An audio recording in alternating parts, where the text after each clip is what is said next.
Hello friends, welcome to EduScoop and we are continuing with our MP के lecture series. अभी तक इस lecture series में हम लोग MP के 2 डिविजन्स कंप्लीट कर चुके हैं, जिसमें ऑलमोस्ट हमने 8 डिस्ट्रिक्ट्स कवर किए हैं। आज जो है वो 3rd डिवीजन हमको स्टार्ट करना है। तो अगर आपको ये लेक्चर सीरीज जो है वो पसंद आ रही है तो प्लीज़ चैनल को सब्सक्राइब कर लीजिए, and for further updates of videos and for notes you can follow us on Instagram. You can also join our Telegram channel और you can follow us on Facebook also. तीनों का जो link है वो मैंने आपको डिस्क्रिप्शन बॉक्स में दे दिया है। You can also join our WhatsApp group. इसका लिंक भी आपको जो है वो डिस्क्रिप्शन बॉक्स में मिल जाएगा। And for any query you can contact us on this email address. आज का लेक्चर स्टार्ट करने से पहले एक इम्पॉर्टेंट न्यूज़ जो है वो आपसे डिस्कस करनी है, जो कि current affairs point of view से बहुत इंपॉर्टेंट है। This is the news that Asia's largest solar power plant is inaugurated today, and it was inaugurated by our Honorable PM Narendra Modi. It is situated in Rewa district. तो MP के point of view से तो ये एक बहुत important news है, because MP में ही है ये, and it's power generation capacity is 750 megawatts. ठीक है, तो 3 बातें आप याद रखिएगा। First, it is the Asia's largest solar power plant. It is situated in Rewa district and its power generation capacity is 750 megawatts. और ऐसे ही करंट अफेयर्स के लिए भी आप हमारा जो है वो इंस्टाग्राम का पेज फॉलो कर सकते हैं। ठीक है, एमपीजी के हमने पढ़ना स्टार्ट किया था चंबल डिवीजन से, जिसमें हमने पहले चंबल डिवीजन के 3 डिस्ट्रिक्ट जो है वो कवर किए थे। फिर सेकंड जो है वो हमने ग्वालियर डिवीजन स्टार्ट किया, जिसमें टोटल 5 डिस्ट्रिक्ट थे, वो भी हमने कवर कर लिए हैं। तो टोटल 8 डिस्ट्रिक्ट जो है वो अभी तक हम कवर कर चुके हैं। और अगर आपने पहले के वीडियोस जो है वो नहीं देखे हैं तो प्लीज़ उनको भी एक बार देख लीजिए। आज जो है वो हमको 3rd डिवीजन स्टार्ट करना है, that is our Bhopal division. इसमें भी टोटल 5 डिस्ट्रिक्ट्स हैं, सबको हम एक एक करके पढ़ेंगे। First is Rajgarh, Vidisha, Bhopal, Sehore and Raisen. आज जिस डिस्ट्रिक्ट की बात हमको करनी है वो है भोपाल डिस्ट्रिक्ट। तो इस लेक्चर में भोपाल से रिलेटेड जितने भी फैक्ट्स हैं वो सब, जितने भी एग्जाम पॉइंट ऑफ व्यू से रिलेटेड बातें हैं वो सब हम लोग आज के वीडियो में कवर करेंगे। पहले लोकेशन देख लेते हैं। It is situated just in the centre of the state, here it is. इसकी ज्योग्राफी की बात करते हैं तो it is one of the smallest district of MP, covers 2772 square kilometer and it ranks 50 out of 52 districts of MP. Location की बात कर लेते हैं इधर, तो it shares boundary with Rajgarh, Sehore, Raisen, Vidisha and Guna. ठीक है, नेक्स्ट एक और इंपॉर्टेंट फैक्ट। ठीक है, देखिए Bhopal was capital from starting, that means it was capital from 1956, but it was not the district since 1956. It became district on 26th of January 1972. इसके पहले जो है भोपाल जो है वो सीहोर की तहसील हुआ करता था। ये इंपॉर्टेंट बात है, याद रखिएगा। भोपाल जो है वो कैपिटल तो स्टार्टिंग से है 1956 से, बट डिस्ट्रिक्ट कब बना? It became district on 26th of January 1972। और किससे अलग होके बना था? सीहोर से। इसके पहले ये सीहोर का तहसील था। ये बहुत important fact exam point of view से, इसको याद रखिएगा। मेन रिवर्स जो है वो यहां से फ्लो करती हैं, वो है कोलार एंड हलाली। एक और important fact, this city is known as city of lakes. Bhopal को झीलों का शहर भी कहा जाता है, याद रखिएगा इस बात को। पॉलिटी की बात करते हैं तो जैसे कि हमने देखा बहुत छोटा सा डिस्ट्रिक्ट है, तो सिर्फ 2 ही तहसील है। First is Berasia and second is Hazur. History की बात करते हैं इसकी, तो बहुत वाइड एक हिस्ट्री है। ठीक है, इसकी जो अर्ली हिस्ट्री है उसका तो रिकॉर्ड हमारे पास उतना ज़्यादा नहीं है, बट आफ्टर 10th सेंचुरी इसका जो है हिस्ट्री बहुत कंटिन्यूएशन में हमारे पास इसका हिस्टोरिकल रिकॉर्ड है। 11th सेंचुरी से हम लोग को इसका रिकॉर्ड पूरा कंप्लीट मिल जाता है। This city was established by Parmar king Bhoj. आपने राजा भोज का नाम सुना होगा, उन्होंने ही इस सिटी को एस्टेब्लिश किया था। And this city was also named after Bhojpal और भोज डैम। ठीक है, एक डैम और जो लेक अभी भी आपको भोपाल में दिखता है वो राजा भोज ने कंस्ट्रक्ट करवाया था, और उसी के नाम पर जो है वो इसका नाम भोपाल रखा गया। ठीक है, उसके बाद हम देखते हैं after the decline of Parmar dynasty, it was ruled by the Delhi Sultanate under Iltutmish. After that in 1401 the control of Bhopal was transferred to Dilawar Khan Ghori. ठीक है, ठीक है, दो सल्तनत इंडिया में उस टाइम रूल कर रही थी, एक थे दिल्ली सल्तनत और दूसरी थी मालवा सल्तनत। जो मालवा के सुल्तान थे, जो कि धार और मांडू वाले रीजन से रूल करते थे, उनकी जो कैपिटल हुआ करती थी वो धार मांडू वाला रीजन था। सो दिलावर खान घोरी was the member of Malwa सल्तनत। तो 1401 में जो भोपाल वाला एरिया है वो दिलावर खान घोरी के कंट्रोल में आ जाता है, and that he was ruling from Dhar at that time। ठीक है, फिर don't confuse the boundary of present Bhopal with the boundaries of that time of Bhopal. ठीक है, तो यहाँ पे हम देखते हैं अभी जो है वो भोपाल आपको बहुत छोटा दिखता है, बट उस टाइम का भोपाल कुछ ज़्यादा एरिया वाला रहा होगा, जो उस टाइम का भोपाल रीजन रहा होगा। तो इस साइड वाला जो एरिया है, जो इसके ईस्टर्न साइड वाला एरिया है, ये जो है ये एरिया जो रूल है वो गौंड डायनेस्टी रूल कर रही थी, जो कि नेक्स्ट पॉइंट में आपको पढ़ना है। ठीक है, Gond warrior Yadovarman established Gond kingdom from Garha Mandla, and during Mughal invasion of Malwa the Bhopal state was under the position of Gond kingdom. इसका जो ईस्टर्न साइड है भोपाल का, वो जो है वो गौंड किंगडम के पास था उस टाइम पर। ठीक है, यदोराम के बाद Nizam Shah was the member of Gond dynasty who ruled this area, but after the death of Nizam Shah, इनका एक सोल्जर था दोस्त Mohammad Khan. he started ruling the complete administration on behalf of widow of निजाम शाह, जो क्वीन थी कमलापति, उनके बिहाफ पे जो है वो दोस्त मोहम्मद खान रूल करना स्टार्ट कर देता है इस एरिया को।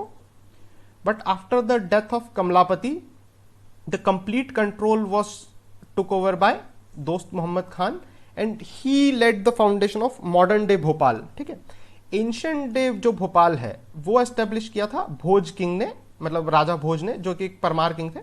और जो मॉडर्न डे भोपाल है वो एस्टेब्लिश किया है, या वो मतलब the founder of modern day Bhopal was Dost Mohammad Khan. Dost Mohammad Khan founded the town of Islamnagar and also establish the modern city Bhopal, जो अभी हमने जस्ट डिस्कस किया है। दोस्त मोहम्मद खान का जो बेटा था Yar Mohammad Khan, he accepted the overlordship of Marathas and he paid tribute to them. But after the death of Yar Mohammad Khan there was a war of succession. इसके जो दो बेटे थे सुल्तान मोहम्मद खान और फैज मोहम्मद खान, उन दोनों में जो है वो लड़ाई हो जाती है, और इसी का फायदा जो है वो मराठास को मिलता है, और द नवाब्स ऑफ भोपाल जो है उनको अपनी टेरिटरी जो है वो मराठास को देनी पड़ती है, थोड़ी टेरिटरी। ठीक है, but ultimately Faiz Mohammad Khan became victorious, but he was not very much interested in administration and he was very much religious. So his step mother Mamola Bai ruled Bhopal state on his behalf. ठीक है, यहां तक तो जो है वो नवाब ऑफ भोपाल का एरा चलता है, बट इसके बाद एक बहुत डिस्टिंक्ट एरा स्टार्ट होता है जिसमें ऑलमोस्ट 100 ईयर्स तक जो है वो फीमेल्स रूल करती हैं भोपाल स्टेट को, और इसी पीरियड को हम लोग बोलते हैं रूल ऑफ बेगम्स। ठीक है, स्टार्ट होता है 1819 से और चलता है 1926 तक, when the first Begum Qudsia Begum took the control of throne of Bhopal, and she ruled from 1819 to 1844. Then she was succeeded by her daughter Sikandar Jahan Begum, who ruled till 1868. Then she was succeeded by her daughter Shah Jahan Begum, who ruled till 1901. And at last, the last female ruler was Kai Khusro Begum, who ruled from 1901 to 1926, and finally it came to an end, and she just abdicated the throne in the favor of her son Hamidullah Khan, who was the last ruler of Bhopal state and he ruled till 1947। तो ये एक बहुत distinct era है, बहुत अलग feature मिलता है आपको, जहाँ पे ऑलमोस्ट 100 ईयर्स तक और मोर देन 100 ईयर्स तक जो है वो फीमेल रूल करती हैं पूरा एक स्टेट को, जिसमें स्टार्टिंग होती है कुदीशिया बेगम से, then she was succeeded by Sikandar Jahan Begum, then Shahjahan Begum and then last Kai Khusro बेगम। और जो एरा है वो 1819 से 1926 तक चलता है।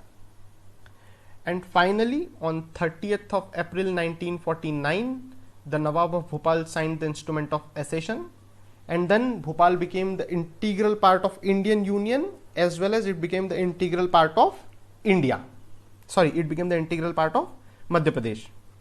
ठीक है, तो हिस्ट्री बहुत वाइड हिस्ट्री है इसकी, बहुत डिटेल में आप इसको पढ़ सकते हैं। नेक्स्ट बात जो है वो इकोनॉमी की करनी है। ठीक है, इकोनॉमी की बात करते हैं तो it is industrial based economy. ठीक है, Bhopal itself a small area, तो जो बहुत सारी इंडस्ट्रीज हैं that were set up in the close vicinity. जैसे आपको इंडस्ट्रियल एरिया मिल जाएगा राजगढ़ डिस्ट्रिक्ट में, उसके बाद आपको इंडस्ट्रियल एरिया मिल जाएगा रायसेन डिस्ट्रिक्ट में, बिकॉज मेन इंडस्ट्रीज जो है वो भोपाल के आउटस्कर्ट्स में या भोपाल से बहुत क्लोज एरियाज में सेटअप की गई हैं।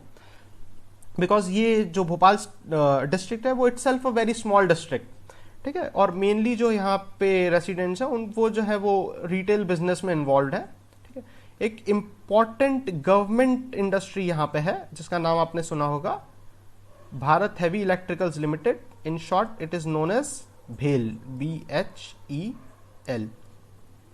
तो ये क्वेश्चन इंपॉर्टेंट याद रखिएगा, भेल is situated in Bhopal district. Next tourist place की बात करते हैं। तो this place has various tourist sites and various historical tourist sites, जिसमें पहली है ताजुल मस्जिद। ठीक है, ये आपको एक इमेज दिख रहा है ताजुल मस्जिद का, बहुत ही फेमस मस्जिद है ये। It is situated in Bhopal and Tajul Masjid the name literally means crown among the mosque, मतलब it is such an important place that it is compared to the crown and it is crown among the mosque. ठीक है, it is the largest mosque in India, important fact है याद रखिएगा, and one of the largest mosque in Asia। India की जो सबसे बड़ी मस्जिद है वो है ताजुल मस्जिद और सिचुएटेड है भोपाल में। इंपॉर्टेंट फैक्ट है, याद रखिएगा। ठीक है, नेक्स्ट इंपॉर्टेंट फैक्ट, किसने बनवाया? तो जो इसका कंस्ट्रक्शन है वो स्टार्ट हुआ था शाहजहां बेगम के रूल में and then it was completed by her daughter. ठीक है, इंपॉर्टेंट बात आपको याद रखनी है, it is the India's largest mosque and it is situated in Bhopal district. Next important जो साइट है वो है मोती मस्जिद। ये इमेज आपको यहाँ पे दिख रही होगी। It is very similar to Jama Masjid, जो डिजाइन में है वो जामा मस्जिद जैसा ही ये कुछ दिखता है आपको। ठीक है, it was constructed by Sikandar Jahan Begum, याद रखिएगा, daughter of Qudsia Begum, sorry it is Qudsia Begum, it is typo error. ठीक है, the style of mosque is very much similar to Jama Masjid of Delhi. Next जो साइट है वो है Shaurya Smarak, it is a war memorial. ठीक है, तो जो हमारे सोल्जर्स हैं जो शहीद हो जाते हैं उनको ट्रिब्यूट पे करने के लिए and as a mark of gratitude जो है ये एक वॉर मेमोरियल बनाया गया है। शौर्य स्मारक की एक इमेज आपको यहाँ पे दिखाया है मैंने। ठीक है, तो एक बस जस्ट फैक्ट याद रखिएगा, शौर्य स्मारक is situated in Bhopal district. Next important places, Bharat Bhavan क्या है ये? It is a multi art complex and museum. ठीक है, एक बिल्डिंग है जिसमें अलग अलग आर्ट फॉर्म्स के लिए, उनके कंजर्वेशन के लिए बहुत सारी जो है वो अलग अलग डिपार्टमेंट्स बनाए गए हैं, जिसमें जो इंपॉर्टेंट डिपार्टमेंट्स है वो मैंने यहाँ पे शो भी किए हैं। एक इंपॉर्टेंट फैक्ट पहले आप याद रखिएगा, द आर्किटेक्ट ऑफ भारत भवन इज चार्ल्स कोरिया। ये नाम याद रखिएगा, डायरेक्ट क्वेश्चन पूछा जा सकता है, who was the architect of Bharat Bhavan? The answer is Charles Correa. ठीक है, फिर जो इंपॉर्टेंट अलग अलग विंग है भारत भवन के वो हम देख लेते हैं। पहला है रूपंकर। ठीक है, ये डील करता है फाइन आर्ट से और ट्राइबल आर्ट से। सेकंड है आपका Rangmandal which is for theatre. Third is Vagarth, it is a centre of Indian poetry.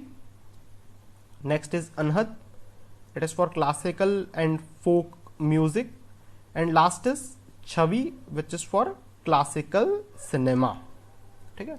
Important fact जो भारत भवन से आप रिलेटेड आपको याद रखने हैं.